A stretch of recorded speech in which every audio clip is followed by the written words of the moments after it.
il est patent que les constats suivants doivent être faits. Mensonge numéro 1. Les services de la BST, alors dirigés par Abdoul Mbaye, n'ont jamais porté au début d'un compte de Bocar Samba Dièye un montant qui n'était pas dû par Bocar Samba Dièye sur la base de traite qu'il avait signé et accepté. Si tel avait été le cas, les avocats de Bocar Samba Dièye n'auraient jamais pu perdre face à la CBAO, qui a hérité des actifs et passifs de la BST dans le cadre d'une opération de fusion-absorption.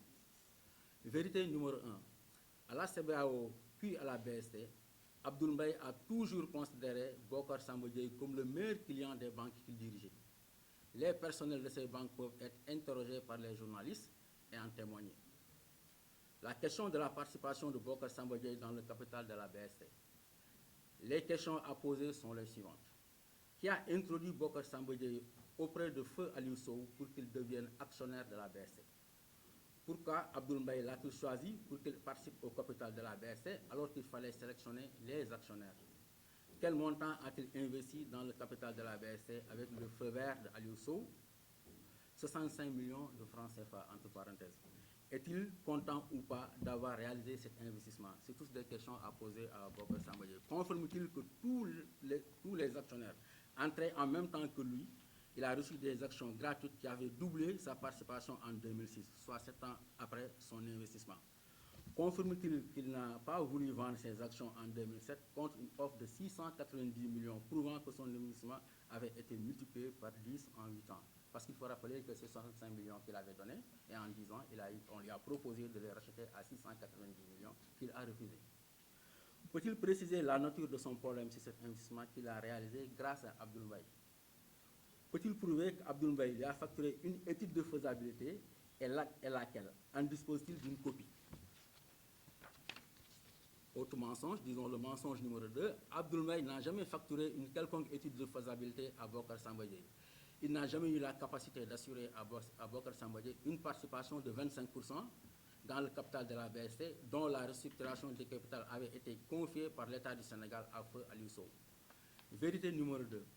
Par contre, Abdoul Mbaye a défendu auprès de Aliou Sow le principe de la présence de Bocar Samba Dièye dans le capital de la BST et dans le cadre d'un pacte d'actionnaires qui le cite.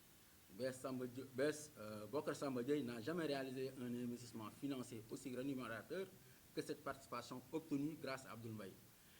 L'ACT retient que, comme d'autres, Bocar Samba Dièye a été manipulé parce qu'on lui a fait croire que s'en prendre à Abdoul Mbaye pourrait lui apporter les faveurs et interventions du régime actuel dans son contentieux avec la CBAO.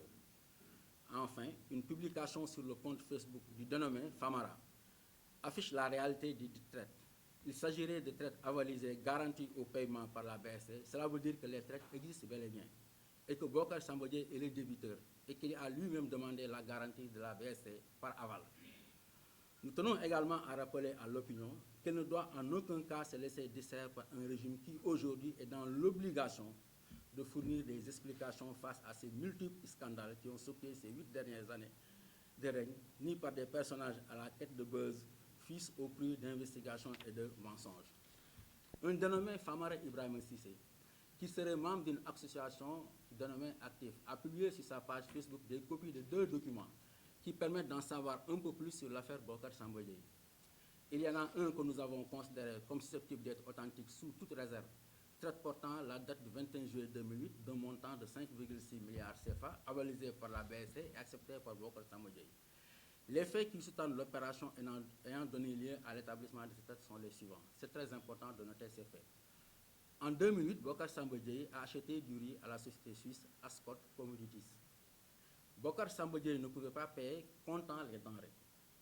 Avant que Bocar Samba Dièye ne prenne livraison du riz, comme Ascot Commodities n'avait pas confiance en Bocar Samba Dièye, elle lui a demandé, la société suisse, donc, lui a demandé de lui signer une traite pour s'engager à payer à une date donnée, mais à condition que la BST avalise la traite, c'est-à-dire que la BST s'engage au paiement même si Bocar Samba Dièye n'a pas immédiatement de quoi payer au moment de la date d'échéance des traites.